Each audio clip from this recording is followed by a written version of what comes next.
صاحب کہتے ہیں کہ بھارت نے LOC پر برہموس میزائل جو ہیں وہ نصب کر دیے ہیں اور باڑ کو بھی 5 جگہوں سے کاٹا گیا ہے۔ حالات کس قدر کشیدہ ہیں اور بھارت کا مقصد کیا ہے؟ صرف ڈرانا ہے یا پھر اپنی داخلی کمزوریوں سے توجہ ہٹانا ہے، یا واقعی حملہ بھی ہو سکتا ہے؟ ہارون صاحب کہیے گا، وزیر خارجہ شاہ محمود قریشی صاحب نے وہی بات کی جو قبل ہم نے بھی اس پروگرام میں کی، آپ نے کہی تھی کہ میزائل نصب کیے جا رہے ہیں، انہوں نے کہا کہ میزائل نصب کر دیے گئے ہیں، کیا واقعی جنگ ہو سکتی ہے؟ اب حالات ادھر ہی جا رہے ہیں۔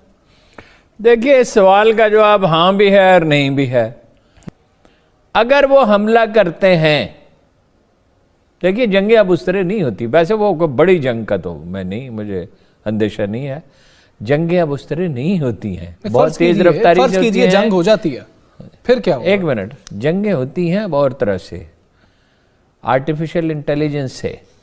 آپ کے پاس اعلیٰ ترین قسم کا اسلحہ ہونا چاہیے جو انہوں نے حاصل کیا اسرائیل سے اور امریکہ سے، پاکستان کے پاس بھی ہے، اور پاکستان کو جدید اسلحہ مزید حاصل کرنا چاہیے، اور پاکستان کو اپنی جو لیڈرشپ ہے، دیکھیے جنگ اب اس طرح ہوتی ہے کہ جنگ ہو رہی ہے 300 کلومیٹر دور یا 1000 کلومیٹر دور، تو آپ اس کو جیسے دیکھ سکتے ہیں ٹیلی ویژن پہ، اس طرح جیسے آپ آج کل فون پہ بات کرتے ہیں دوسرے کو دیکھ رہے ہوتے ہیں، تو جو آپریشن روم ہوگا وہاں لوگ دیکھ رہے ہوں گے اس کو، ٹھیک، اس کو گائیڈ کر رہے ہوں گے۔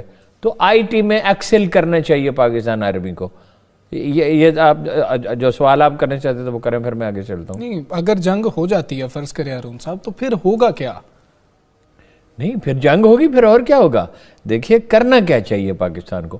پہلی بات تو یہ ہے کہ وزیر اعظم پہ مجھے تعجب ہے، وہ بار بار کہتے ہیں جنگ نہیں ہونی چاہیے، جنگ نہیں ہونی چاہیے۔ اس کا کیا مطلب ہے؟ یعنی آپ یہ تاثر دیتے ہیں کہ ہم کمزور ہیں، ہم جنگ نہیں چاہتے۔ وہ پاکستان کے ایک بہت ہی لیجنڈری کریکٹر ہے آرمی کے، بریگیڈیئر سلطان، شاید میں نے پہلے بھی ذکر کیا تھا، ان سے میں نے پوچھا آپ جمال پور میں مشرقی پاکستان میں انڈین مورچوں کے سامنے جا کے جیپ کھڑی کر کے سگریٹ پیتے تھے، آپ کو ڈر نہیں لگتا تھا؟ انہوں نے کہا کیوں نہیں ڈر لگتا، میں انسان ہوں، میرے اندر بھی خوف پایا جاتا ہے، لیکن جتنے آپ بزدل ہوتے ہیں آپ کا دشمن اتنا ہی بہادر ہوتا ہے۔ دیکھیے ڈرنے والے کو کوئی معاف نہیں کرتا۔ نمبر 1 تو یہ وہ غلطی کرے، انہیں بار بار نہیں کہنا چاہیے، انہیں یہ کہنا چاہیے جنگ نہیں ہونی چاہیے، ہوگی تو روز قیامت تک یاد رکھو گے، اور انشاءاللہ یاد رکھیں گے، ایسی بات نہیں ہے۔ انڈیا یہ جنگ جیت نہیں سکتا، لمبی جنگ نہیں جیت سکتا انڈیا۔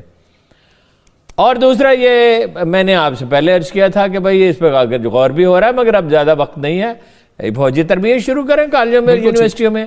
وہ بھائی جو آدمی جسمانی طور پر صحت مند ہوتا ہے وہ ذہنی طور پر زیادہ صحت مند ہوتا ہے۔ صحیح۔ جب لڑکے ورزش کریں گے، 3 گھنٹے روز ٹریننگ کریں گے، ان کی پڑھائی بھی بہتر ہوگی، ان کی ذہنی صلاحیتیں، ان کے اندر انیشیٹو پیدا ہوگا، ان کے اندر اعتماد پیدا ہوگا۔ بالکل یہ شروع کریں، یہ ہماری ضرورت ہے، ہم ایک خاص طرح کا ملک ہے، ہمیں ایک تھریٹ ہے۔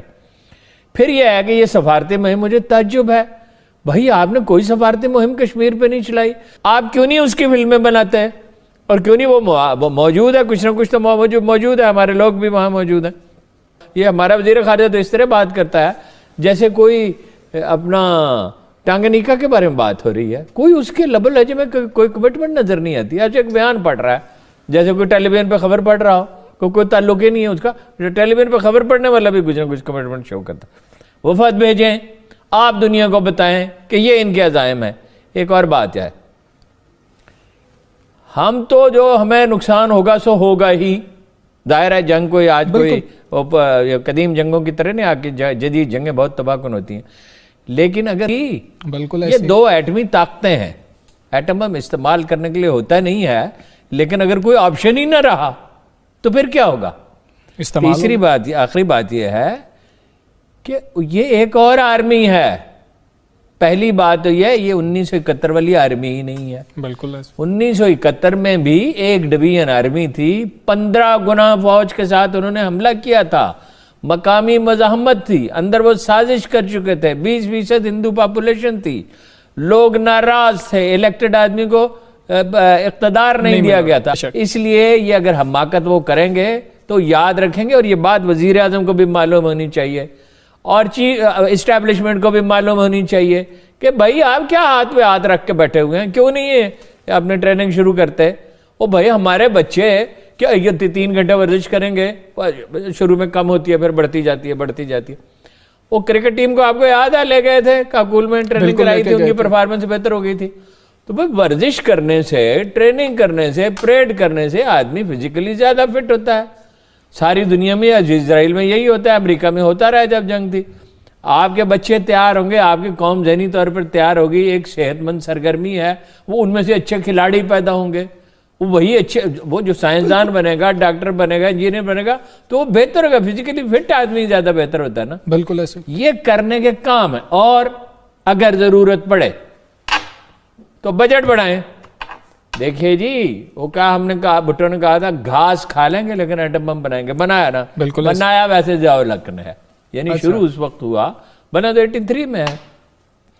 اب وہ چونکہ ضیاء الحق کی تو کوئی اولاد ہے نہیں، اور بھٹو کی تو بڑی اولاد ہے، لاکھوں آدمی ہیں، وہ ہر وقت ان کا پراپیگنڈا کرتے رہتے ہیں. ضیاء الحق کو کوئی داد دینے والا نہیں ہے. سیاست اور جنگ بھی اسی نے روکی تھی جب اس نے راجیب سے کہا تھا کہ تاریخ میں صرف نام رہ جائیں گے، کلکتہ کے اور مدراس کے اور چنئی کے اور ممبئی کے اور دلی کے، تم کس خیال میں ہو؟ تم نے لائیو ایمنیشن جاری کیا. جب آپ ڈٹ کے کھڑے ہو جاتے ہیں، جو حمیت کے جو تقاضے ہیں اور جو جنگ کی تیاری کے تقاضے ہیں وہ ہم پورے نہیں کر رہے.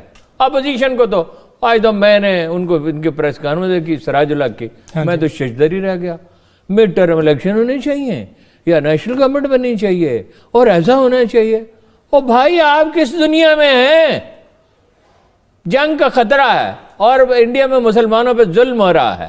خطرہ تو ہے نا. بالکل خطرہ ہے. یعنی نہ ہو، اللہ کرے کہ نہ ہو، لیکن ہو تو اس کے لیے مینٹلی تیار ہونا چاہیے. کون سے مڈ ٹرم الیکشن اس وقت؟ اور کیا آپ کو سوچ رہی ہے؟ اور کیسی باتیں کر رہے ہیں؟ اور یہی اپوزیشن کا حال ہے. یہ دیکھیے، جنگ وہ جیتتا ہے ہمیشہ جو مینٹلی زیادہ تیار ہو. نمسکار. یہ اینکر